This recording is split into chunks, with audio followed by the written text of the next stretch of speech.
انت كنت زراعة الليلة فيك مجاعة، انت كنت زراعة الليلة فيك مجاعة.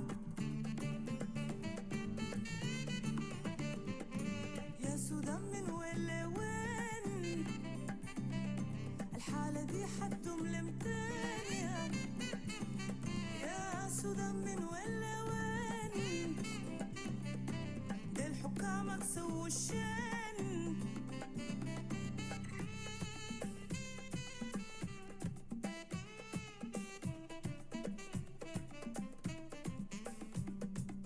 يا سودان الحب تلقاه، يا سودان الحب تلقاه، ويوما يا حبيب أولادك يرجعوا لك من الغربة.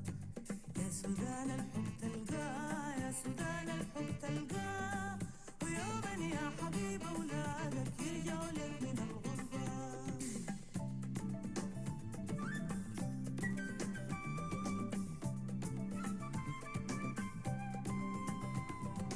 يا سودان معلش كموك ناس الجيش، انت ما بتستاهل تكون كده. يا سودان معلش كموك ناس الجيش، انت ما بتستاهل الظلم ده.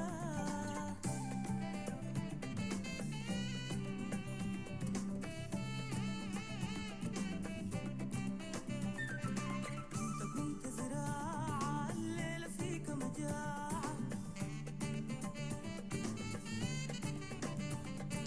انت كنت زراعة الليلة فيك مجاعة. يا سودان ما تبقى خراب، في حروبك ضاعوا شباب، يا عيونهم ماتوا بنبض عذاب، حيرانة تسأل عن أسباب.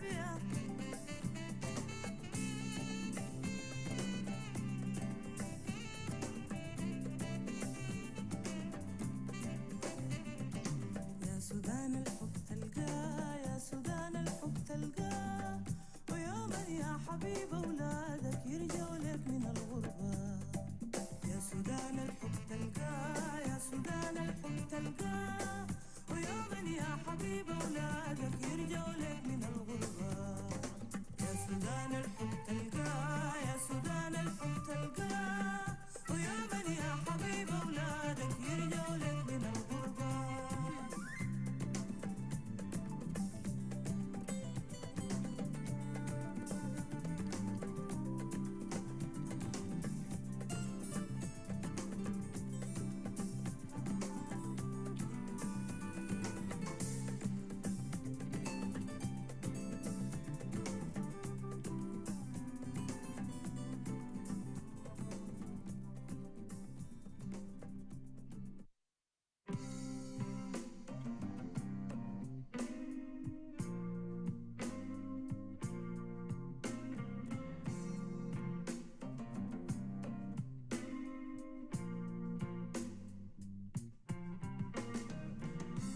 الغربة طالت فاضت بي أشواقي، ولمتين العودة أنا أشوف ولاقي بلدي جميل أي وساقيه النيل. لمتين أزورك يغمرني نورك، بلدي المحبوب فيك أحلى غروب ما شافوا الباقيين، بس مشوار في ترابك أحلم بحسني.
Hello, greetings.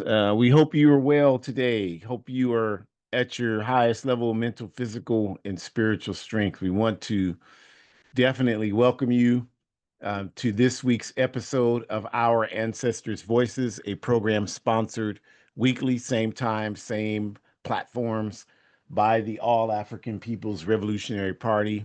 And of course, we start this program today paying tribute to our wonderful sister, Asata Shakur, who made her physical transition on Thursday at 1:15 p.m. Eastern Time.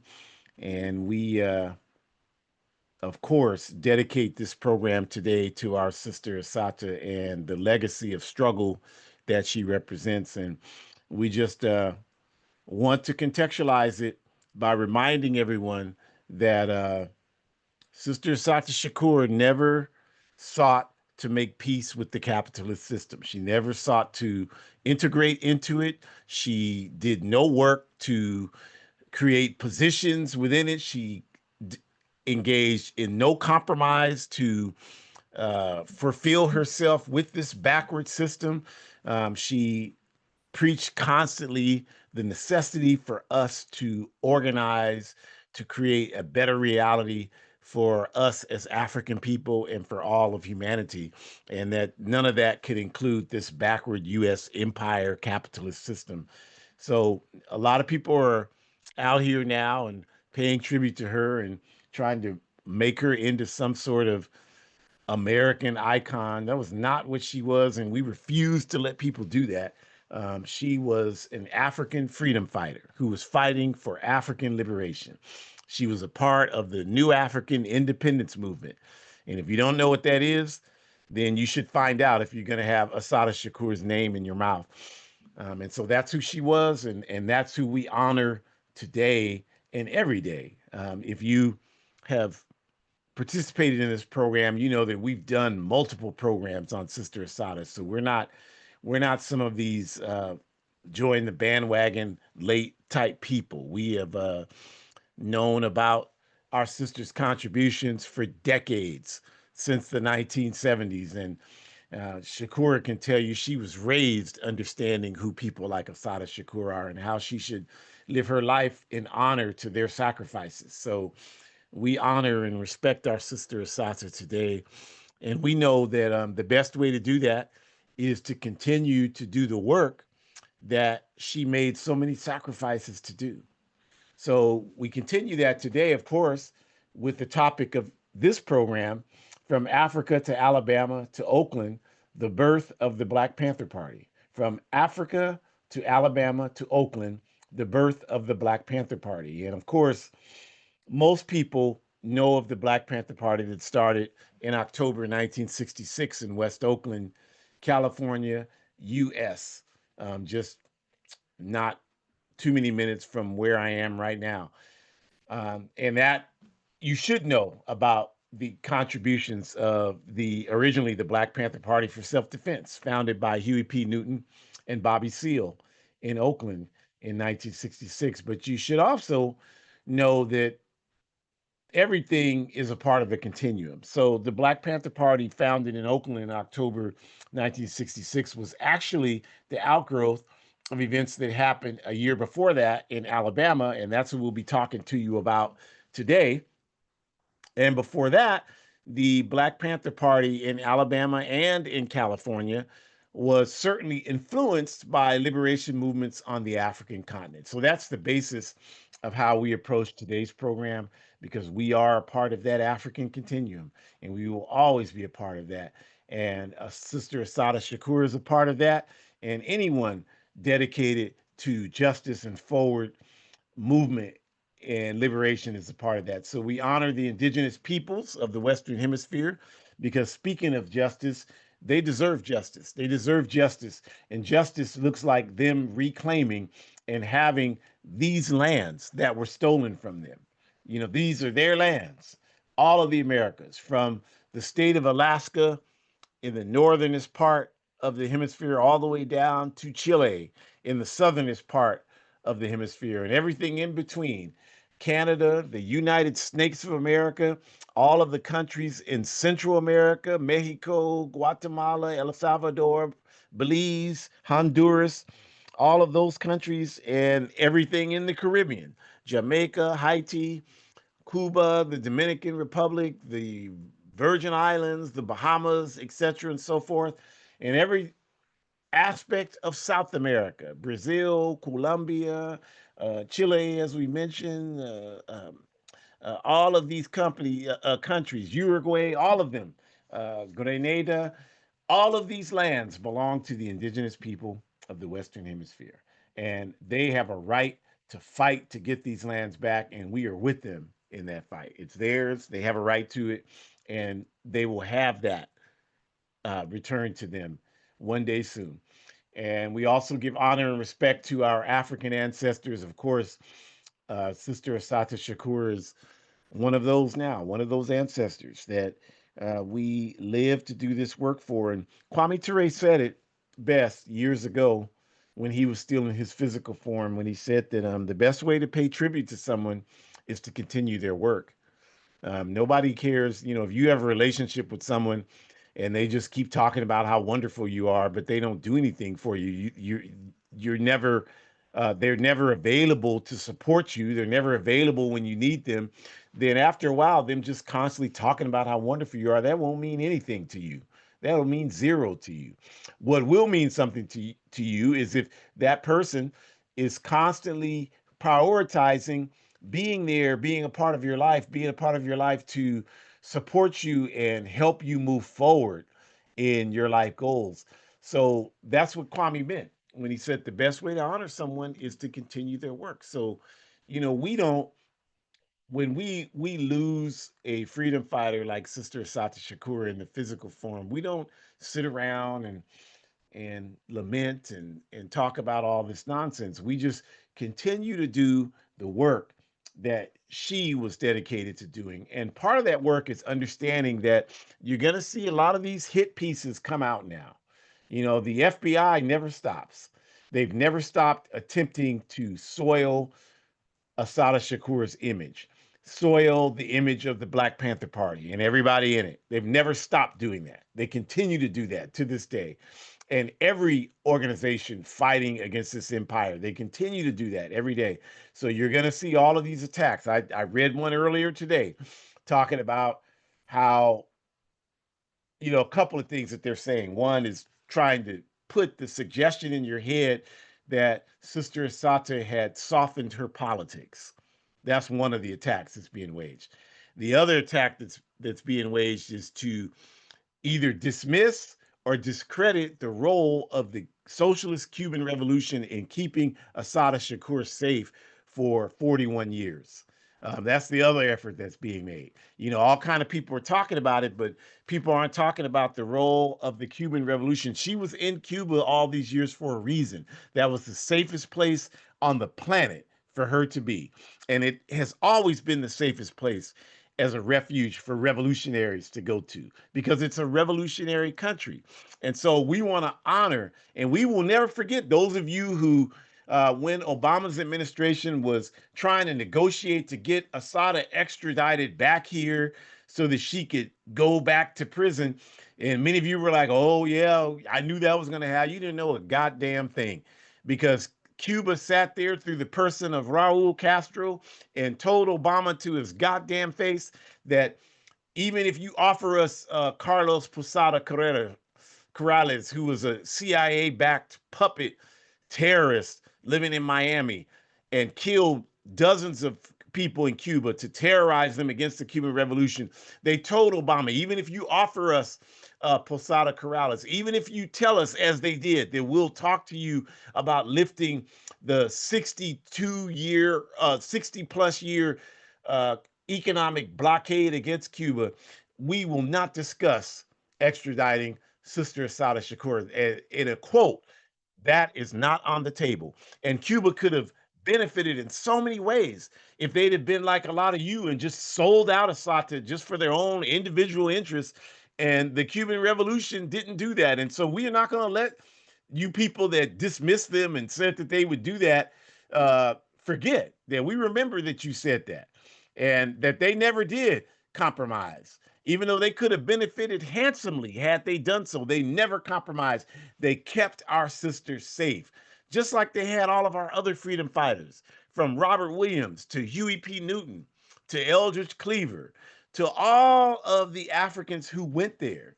Fidel Castro said at the United Nations that if one hair on the head of Stokely Carmichael is harmed, then imperialism will never rest.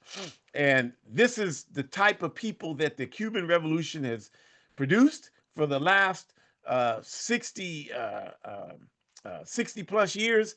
It's also the type of people that Fidel Castro is as the leader of the socialist revolution in Cuba. And so we will never stop giving them the roses and the credit that they deserve as freedom fighters for, and always willing to stand up for our people. So we honor Sister Asata, and we introduce this program as we always do. Our Ancestors' Voices is sponsored by the All African People's Revolutionary Party, APRP, and the APRP is a revolutionary, independent, mass Pan-African political party based in Africa. And our objective is Pan-Africanism, which we define correctly as one unified socialist Africa. And our work to achieve Pan-Africanism is outlined in Kwame Nkrumah's Handbook of Revolutionary Warfare, the cover that you see on this page. And Our Ancestors' Voices is hosted each week, same time, same place, all the time, for the last 5 years, by myself, Ajamu, and my biological and ideological daughter, Shakura, now Dr. Shakura Umi, who we are both active organizers within the All African People's Revolutionary Party. So again, we pay tribute today to our sister Assata Shakur. And what better topic to do that than our topic for today's program? From Africa to Alabama to Oakland, the legacy of the Black Panther Party. So to get us started, I will turn it over to Dr. Umi.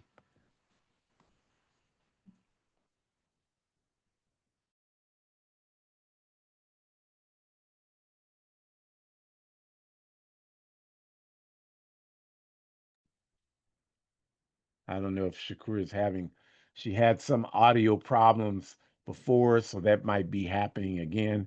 So I'll just get us started, and then when she comes back, she can jump right in.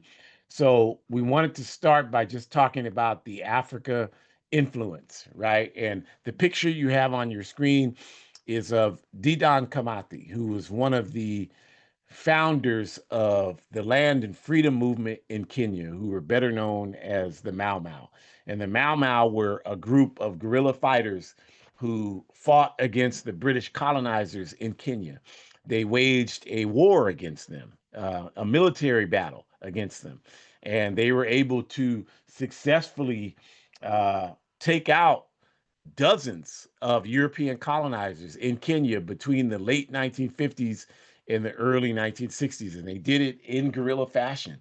And if you have ever read the writings of Huey P. Newton, who was clearly the ideological direction, provided the ideological direction for the Black Panther Party in Oakland, founded in Oakland, he talked extensively in revolutionary suicide and the other, I can't remember, my mind is slipping for some reason. The other book that he wrote during the same period of the early 70s, where he talked about the impact of the land and freedom movement, of the Mau Mau movement, on the Black Panther Party. So this is one example that we give to illustrate Africa's influence on creating liberation organizations like the Black Panther Party. The struggle for liberation from African people in this country did not exist in a vacuum. It was heavily influenced by the independence movements in Africa, as well as the brutal murder of Emmett Till, 14-year-old Emmett Till in Money, Mississippi in 1955. But these events certainly led to the flame of resistance, that led to the civil rights movement in this country. And in order to properly understand the reaction to Emmett Till's murder, you have to understand our spirit of resistance, which has always existed, right? And contrary to a lot of current misinformed narratives, Africa developed proud civilizations with great dignity.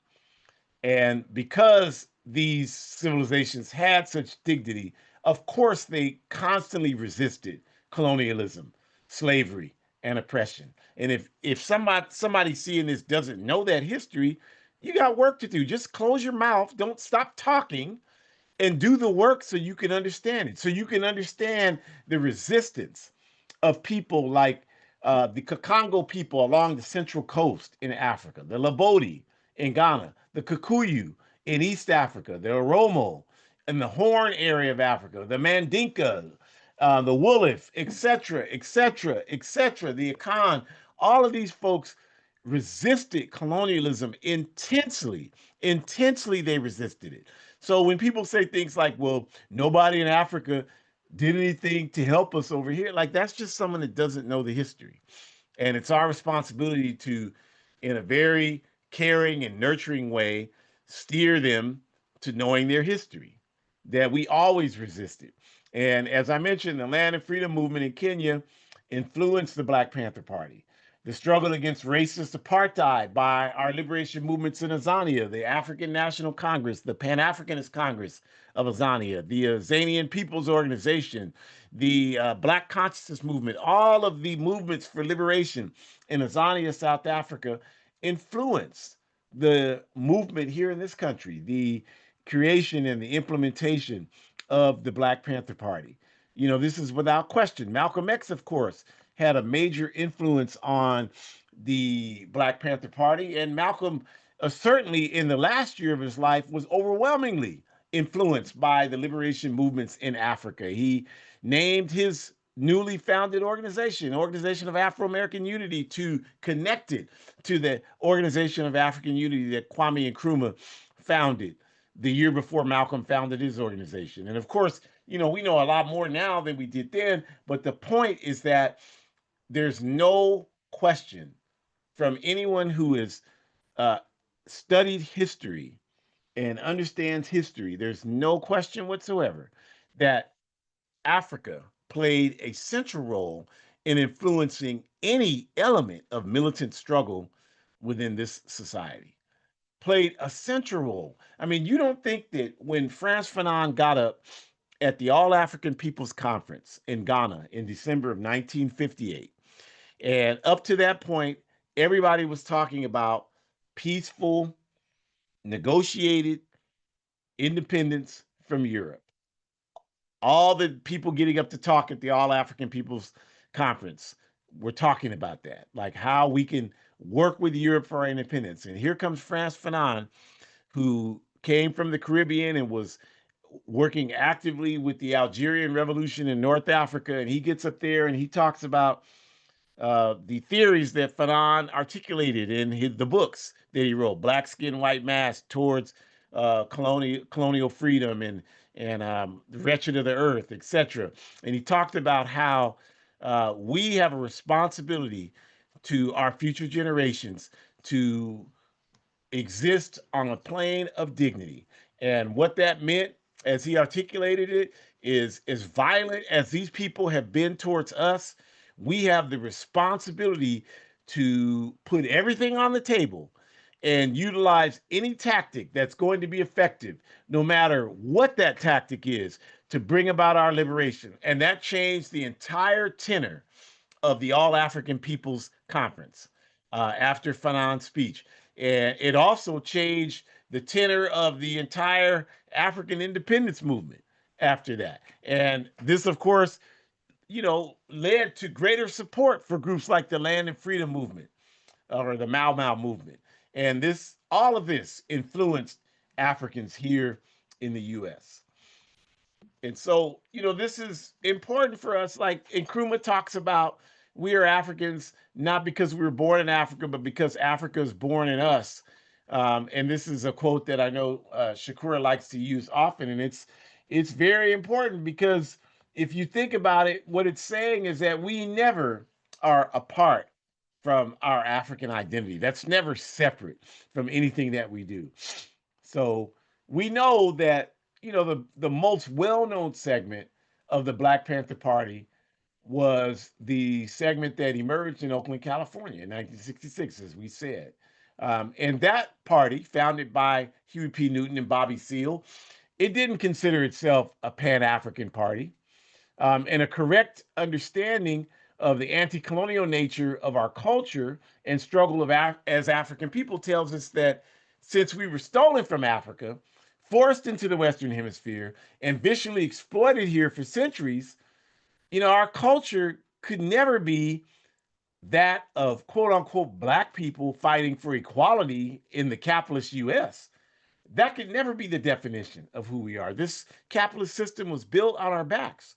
So we could never properly define ourselves as strictly being the products of this society. We were not produced by this society. Our problems didn't start in this society. This society is a manifestation of the problems we've experienced the last 500 plus years.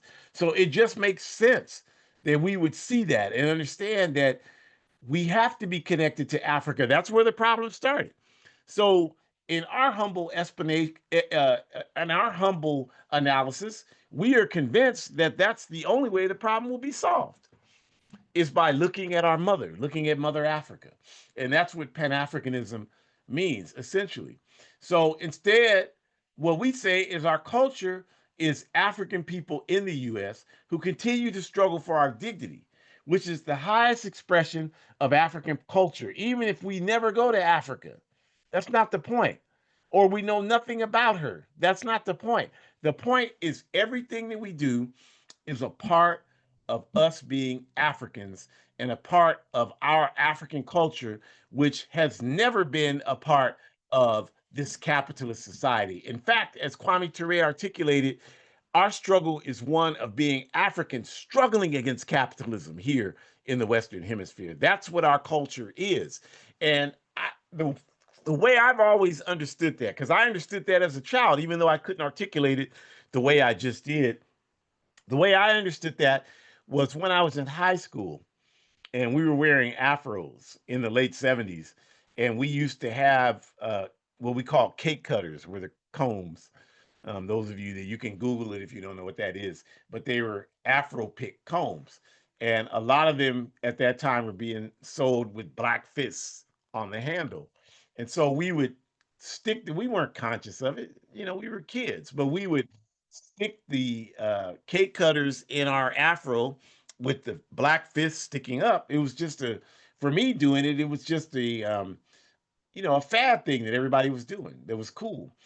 And the schools began to ban us being able to bring cake cutters to the school. And nobody was using, like they said that, these the the blades or whatever you call them on the device were, they were stunted. So it weren't sharp or anything, or else you cut your head when you combed your hair with it. So that wouldn't make any sense.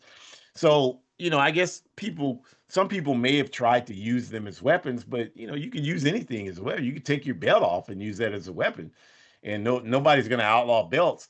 But they tried to outlaw the cake cutters, tell us we couldn't bring them to school. And of course, there was a big uproar, not only from us as young students, but our families, because we used those to comb our hair. And I understood as a child, like as a teenager, then, like, this is an assault against us as a people. They're basically saying that we can't be who we are.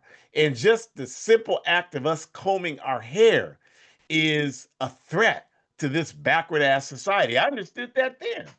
And there are all types of examples like that. But that's the point that, when we say we're African people. And we know that even within the Black Panther Party, everything I just said was a struggle, right? And thinking about Sister Asada Shakur, she articulated that in her autobiography, Asada. She talked about how the Panthers in New York were built a little differently. They were much more in tune with Pan African struggles. A lot of them have participated in Pan African struggles. David Brothers, for example, who was the chairperson of the Brooklyn Black Panther Party in the late 60s, went on to become a part of the All African People's Revolutionary Party and served on the Central Committee for the APRP until his physical uh, till he physically made his transition in 2007. And there were others. Of course, Kwame Ture obviously was a Black Panther who uh, moved forward to Pan Africanism, and there were others. Bob Brown was another one, founded the Illinois chapter and helped recruit Fred Hampton into the Illinois chapter of the Black Panther Party. Went on to become active in the APRP and is still alive and active today in the All African People's Revolutionary Party, GC.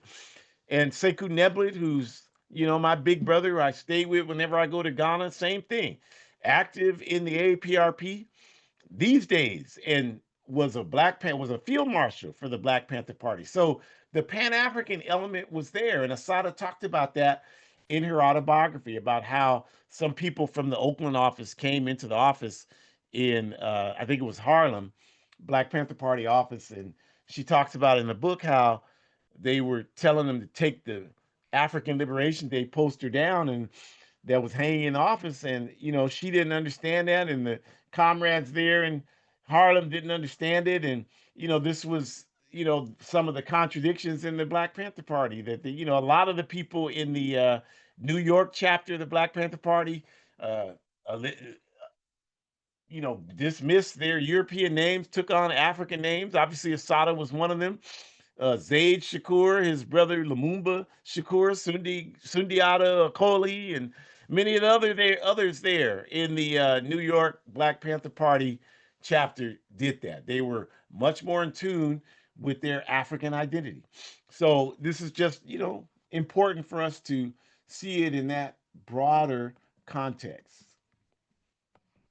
So continuing on, let's talk about the history of the Black Panther Party in Alabama, right? We've talked about how the role of Africa in the African independence movements and African culture contributed. Now let's talk about what happened in Alabama. So what happened is in 1964, the Student Nonviolent Coordinating Committee, SNCC, helped organize the Mississippi Freedom Democratic Party, which was a project in Mississippi to force the Democratic Party to allow us to participate because we were not permitted to register to vote. When Africans would register to vote in Mississippi in 1964, they would be met with violence. They would be fired. Miss Fannie Lou Hamer, for example, she suffered being beat for just simply attempting to register to vote, having her, where she and her husband lived, having her living quarters burned to the ground. He was fired from his job. Their crops were destroyed just because she attempted to register to vote. Their place was shot up multiple times.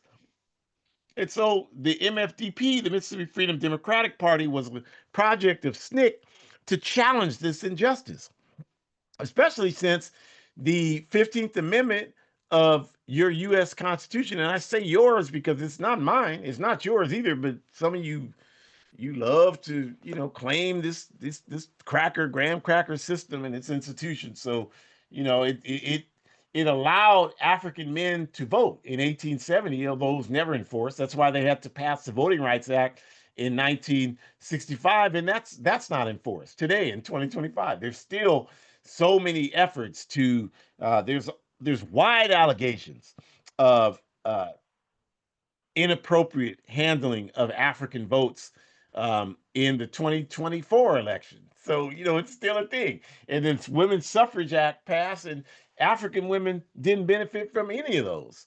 So this is why SNCC organized this project.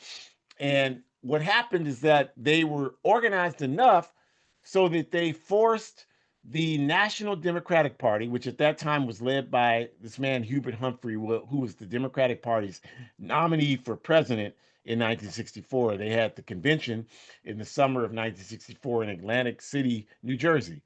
And what SNCC did and what the MFDP did leading up to that convention is they forced the National Democratic Party to recognize their delegates. Now, up to that point, delegates were all white men at the Democratic and Republican national committees. There were no women. There were no colonized people nowhere to be found in any of that. And what happened is that SNCC blew that wide open with the work of the Mississippi Freedom Democratic Party. But these crackers are not. I mean, they still, even though the MFDP played by all the rules, they won fair and square. They refused to seat them for all the delegates that they should have been allowed to seat, and they had to have this compromise. And a lot of people felt that the compromise was the best they could do, including Reverend Dr. Martin Luther King Jr. So SNCC had to accept that, and they got a couple of seats at the convention, but they weren't even voting seats. But what it did do is it broke apart permanently this white male dominance of the electoral process in this society. So if you're not a white man and you've ever participated in electoral politics, this is the work that you need to thank for being able to do that. So that's what happened. But what SNCC learned from the work in Mississippi in 1964 is that there was no power in it for our people. There was nothing. We from a tangible standpoint, all the work that happened with the Mississippi Freedom Democratic Party in 1964, it gave us a lot of visibility, but it didn't give us any power, right? We weren't even able to seat the delegates that we should have been able to seat. So SNCC went the next year to Alabama in 1965. And instead of organizing a project like the Mississippi Freedom Democratic Party that was designed to force the Democratic and the Republican parties in the capitalist electoral process to accept us, SNCC had a different focus. They wanted to build an independent African political party in Lowndes County, Alabama. And so some people had started the Lowndes County Freedom Organization, and SNCC connected to them and said, let's work together and let's build that independent party. And so they had a plan and a vision, and they proliferated the Lowndes County Freedom Organization, or the LCFO. And they did that with the understanding that they would build an independent model, different from what they did the year before in Mississippi.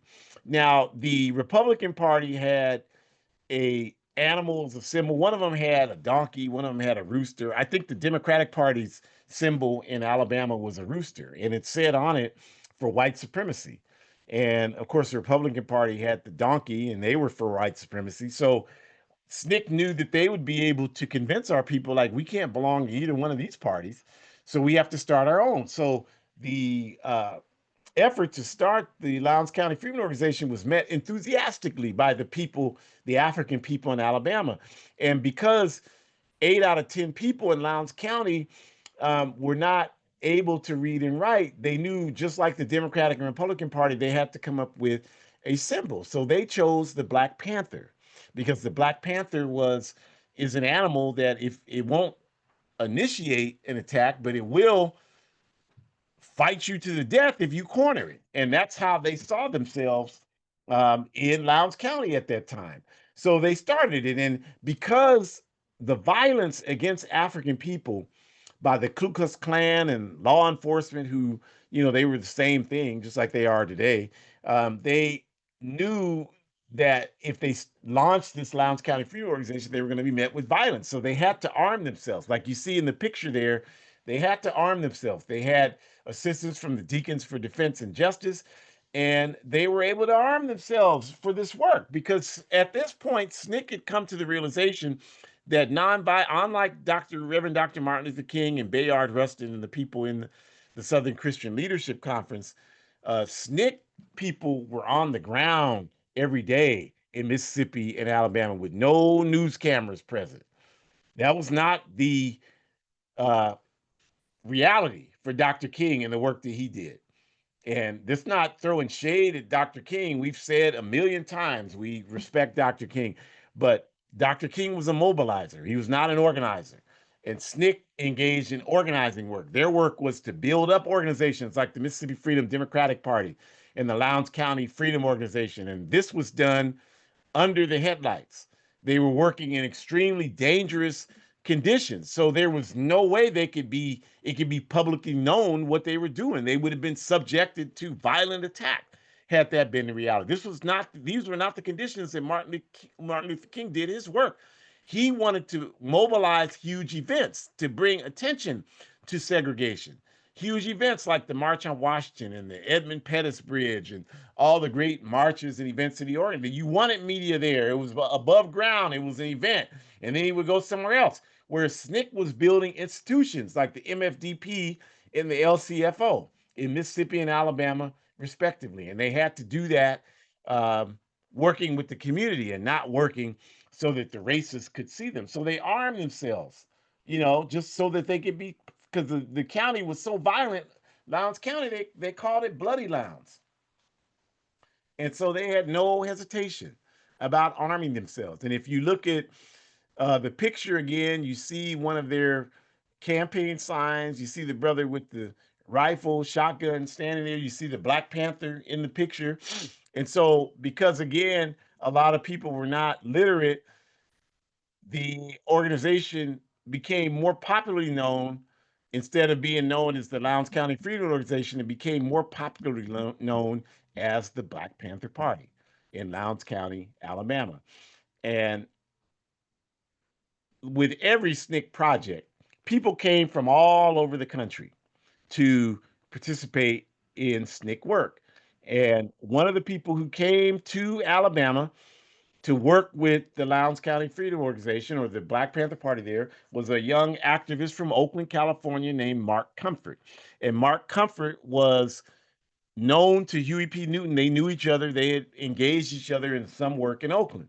So Mark Comfort did work in Lowndes County, and then, like what would always be the case with SNCC projects, when the summer ended, the people would go back to their respective areas. So Mark Comfort went back to Oakland and ran into Huey P. Newton and told him, dude, where you been? I've been in Alabama. There's some black people there with a political party called the Black Panther Party, and they got guns. They're arming themselves.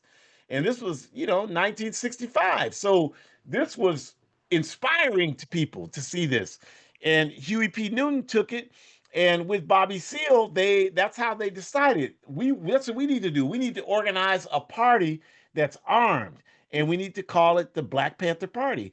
And you can verify this because in Huey Newton's, that's the book. I couldn't remember it earlier. To Die for the People.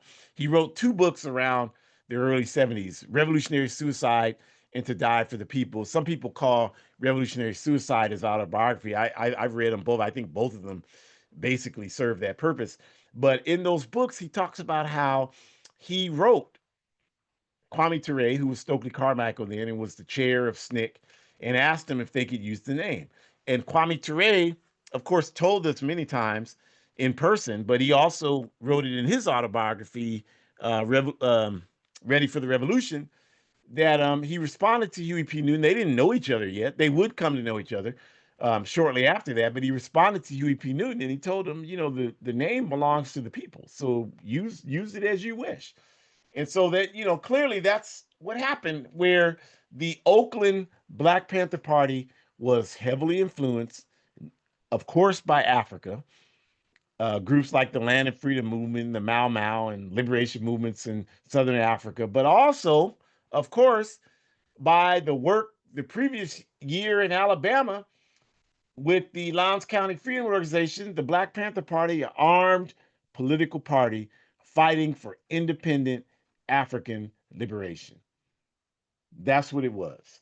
And so this was, it's very important to build these ties, because in 1967, 68, there was an effort to bring unity between the Student Nonviolent Coordinating Committee, SNCC, and the Oakland originated Black Panther Party. And this effort was largely handled by Eldridge Cleaver, who became the Minister of Information for the Black Panther Party. And, frankly, just brought a lot of problems into the Black Panther Party because of, where he was and his mindset and, what he wanted to do and what was important to him at that time. Huey P. Newton, who I would argue was the ideologue, the chief ideologue for the Black Panther Party, was in jail. He had been arrested based on the August 28th, 1967 shootout on the streets of Oakland, where a police officer, a racist police officer, John Frey, was killed when he pulled over Huey P. Newton and another passenger. Um, Gene, I'm sorry, my brain is blinking out. I'm tired today. Sorry about that. Gene McKinney. Gene McKinney was in the car with Huey P. Newton, and there's a shootout, and Frey was killed. Huey P. Newton was injured, and Haynes, who was the officer who was holding on to Gene McKinney, he was injured as well. And so Huey P. Newton went to jail. So he was in jail during that time, and this effort was made, and there was never any real unification between SNCC and the Black Panther Party. But Kwame Ture, who was Stokely Carmichael, was recruited into the Black Panther Party as the prime minister of the Black Panther Party. James Foreman was recruited and given a title in the Black Panther Party, and Jamil Abdul Alameen, who was H. Rap Brown, and who at that time was the chair of SNCC after Kwame Ture, was also drafted into the Black Panther Party and took on a title. So this is what happened.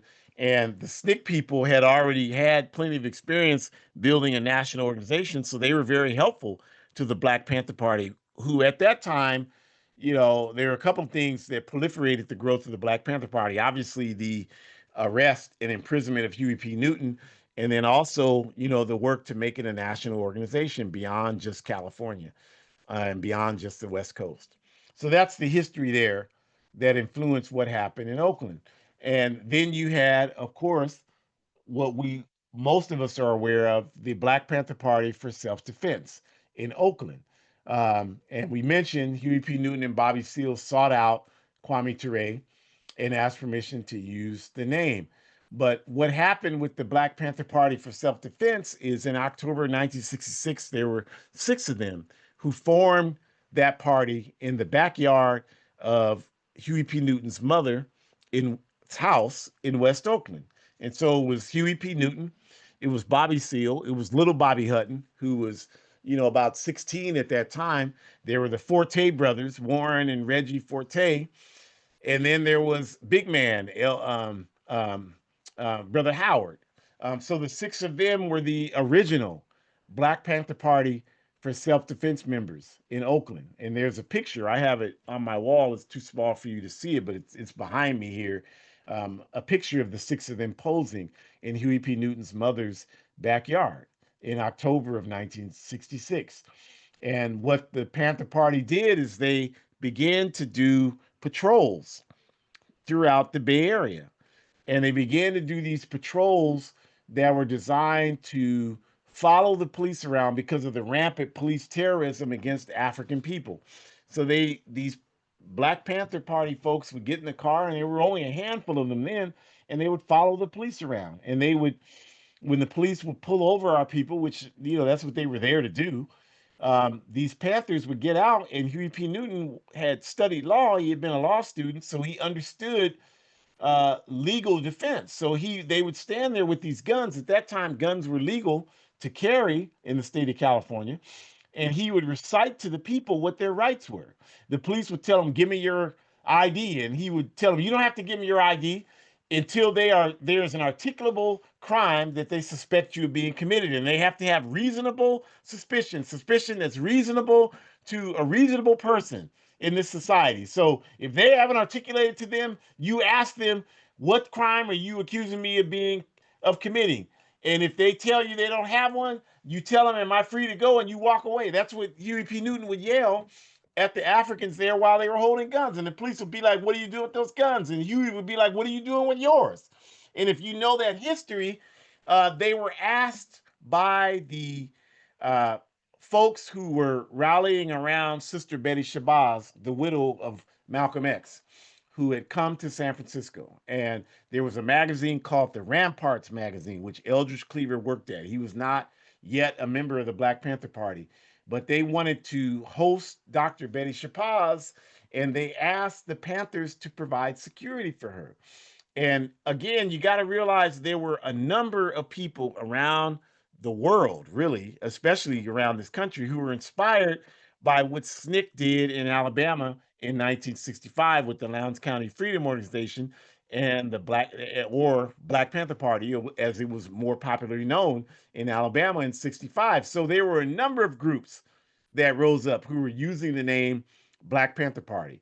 So, like the Black Panther Party for self-defense started in Oakland, there was another group in San Francisco started by a gentleman named Khalid Al Mansour, who at that time was known as Donald Warden. And he used to have a weekly program on KDIA radio that, my father grew up listening to every Sunday that I used to listen to. But this African's organization was called the Black Panther Party for Northern California. And so there were a number of groups like that. And so what the folks who were hosting Dr. Betty Shabazz did, or, she was Betty Shabazz then, is they asked all of these groups to come and do security. And what happened is, of course, Huey and their group, they went and they took their guns, and their guns were loaded. And these other folks came and they brought guns, but they weren't loaded. And so there was a standoff at the San Francisco airport because these Africans had these guns, even though guns were legal. There was no 9/111 or whatever the hell it was. There was none of that. So at that time, you could, without a ticket, go into the airport and go right up to the gate. And so that's what the Panthers did with the guns, to wait for Betty Shabazz to get off the plane so that they could perform their self-defense duties. And so that someone called the police, of course, all these Africans with guns. And this caused the standoff, and that's where the reporter, the Panthers were walking with Betty Shabazz, the Black Panther Party for self-defense people. The other people were kind of there, but they weren't like in it like Huey Newton and his people. And they were walking with Betty Shabazz, and Dr. Betty Shabazz told Huey, I don't want any pictures. And so there was a photographer, a news media person who was, bogarting as they do, and trying to get pictures and asking, Dr. Shabazz questions. And Huey he had a white envelope. He took it and he put it in front of the camera. And the European photographer knocked the envelope away, and Huey put it up again. And the European knocked it away again. And the second time he did it, Huey knocked the shit out of him, knocked him to the ground, broke the camera and everything. So the European stood up and told the police who were there, you got to arrest him. You got to arrest him. And so the Panthers squared off with the cops. The cops were there, the Panthers there, the media filmed it. There's a video on YouTube somewhere. I haven't been able to find it lately, but it's there. It was a part of the Eye on the Prize series. If you have Eye on the Prize, you can see it. Everything I just described in, actual documentary form. But they were yelling at the police to arrest the Black Panther Party for self-defense members. And when they went to move, Huey told them, spread out, surround the police. And he told them, don't take your eyes off those savage pigs. And Huey jacked around, that shotgun he's holding, jacked around into the chamber. And the cops were like, whoa. And that was, they filmed that. It was in the media. So this is where the Black Panther Party for self-defense really began to gather this reputation. But a lot of that was because of the fearlessness and the courage of Huey P. Newton. I mean, just to be honest, the courage and the vision that he had. This was an African that, wasn't ever a huge man, but his courage was limitless. And we need to learn something from that, because, these people had all this courage. Sister Asada Shakur, Huey P. Newton, El Haj Malik, El Shabazz, all these folks had all this courage. Carmen Piera, Teodora Gomez, and you Negroes today, you don't have enough courage to put in a thimble. You're scared of every goddamn thing. Worthless, absolutely worthless. The minute they come and tell you, if you say that, you're gonna have to pay a con. I change. I ain't gonna say nothing to upset you, sir, boss. I ain't gonna do nothing. I say exactly what you want me to say. I say whatever you want me to say. You bunch of worthless pieces of horse manure. But for those of us who were raised under these types of examples, That's why we don't have that cowardice that you have. And the day I wake up with that kind of cowardice, I hope I stop breathing. I don't even want to live being that kind of coward. So that's what happened. And with, I mentioned, with the infusion of experienced organizers, these events that happen, along with showing up here in Sacramento on the west steps of the state state house capitol building with guns to protest the legislation that was introduced in 1967 by Marin County's, if you go over the Golden Gate Bridge north from San Francisco, you're in Marin County. It's the richest county in all of California, and of course, California is easily the richest state in all of the U.S. And the U.S. is easily, unfortunately, the richest country in the world. So that tells you what kind of money you're looking at in Marin County. Every time when I was in high school, I'd drive over there to Marin County, I'd get pulled over every single time. We would bet on it. How long is it going to take us to get pulled over in Marin County? We just do it. But anyway, um, they this Don Mulford, who was a state senator from Marin County, introduced a bill making it illegal to open carry weapons in California, and that bill was specifically targeted against the Black Panther Party for self-defense, and it was supported by the National Rifle Association, the NRA. It was supported by Ronald Reagan, who was the governor of California then. So don't let these crackers fool you. You know, they don't they were 100% for gun control when it meant our people carrying guns and going up against racist Gestapo police. So they're not for no Second Amendment. The Second Amendment ain't even about that. You know, that was a document that was created, the Second Amendment I'm talking about, to arm the slave patrols against us. You read it, you find out that we've done shows on it here. We've talked about it extensively. So that has nothing to do with that. These people were um, are just interested in maintaining their control. They don't care about any democratic rights, or there's no such thing in this society. So the Black Panther Party was without question able to grow because of all of these incidents, the imprisonment of Huey P. Newton, the Panthers growing as a national organization and eventually an international organization. And as a result, they captured the imagination through a lot of their social programs. You see a picture on the screen of the free breakfast program that they had originally in Oakland, and then they had one in Seattle, Portland, and LA, and then it became a nationwide thing. They had it in 30 something cities. And at the time that they did that, there was no such thing as free breakfast or lunch in schools. Those programs were created in the public school system with the intent of undermining this effort that was made by the Black Panther Party. And when I had the opportunity with the APRP chapter in Oregon to initiate a free breakfast program in the New Columbia neighborhood in North Portland several years ago, we made that a part of our political education, is informing the parents. We go door to door informing the parents that we you know, send your kids to our free breakfast and they'll get education, they'll get nurturing. And we had a lot of indigenous kids that came through, a lot of European kids, Asian kids, all kind of kids would come through, and the parents would come and just hang out. And that's, you know, the type of model that the Black Panthers provided with their work. And they even, a lot of the institutions they created, I mentioned about the free breakfast, but a lot of clinics that created, like I know in Portland, the dental clinic that exists there today down by the Willamette River, still in operation today.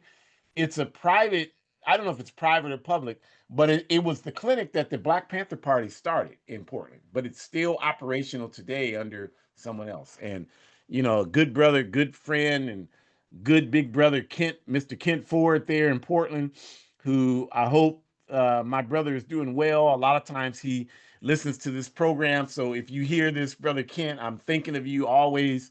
I'm going to come up there and spend some time with you as soon as I possibly can. But he was one of the people that started that program up there, all of those programs in Portland.